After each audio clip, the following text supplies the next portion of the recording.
it's going. I think you'll like my rant later. Okay, let's get to our issue number 2. And this has to do with the stadium. You know, it was a great but very, very cold and wet game the other night, and they put up the wall, which was something, the legacy wall, which was something, of course, I was looking forward to seeing. We have a family member in the honorarium section there, and they did a great job with all of that.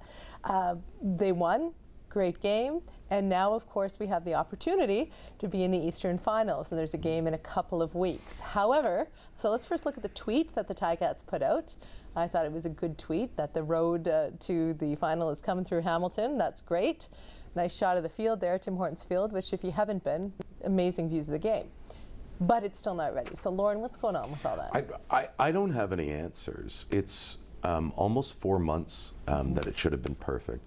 Consider though, Laura, that had the Ticats lost in the last game, this was the last opportunity this year to show us our stadium.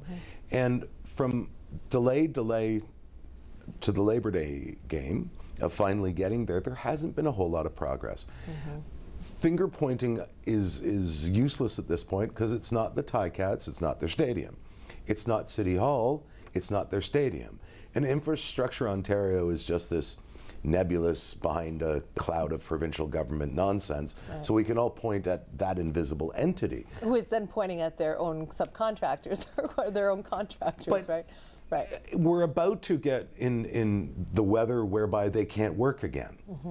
And that's the reason why it was delayed. Like, what happened from Labor Day to now, other than getting the last few thousand seats ready? They almost didn't get the legacy wall up, which could have been their last opportunity. This is shameful, and I think everybody has. The reason why I wanted to bring this up again today, and great, we're all celebrating that the Ticats are in the Eastern Final, but this is not good enough for us, the taxpayer, on our stadium.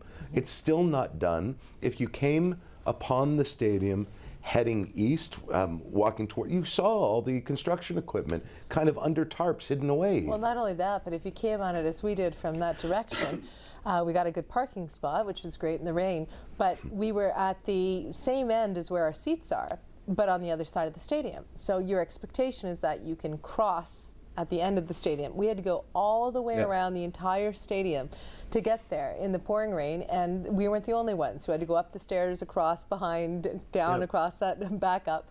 We heard a lot of people behind us complaining.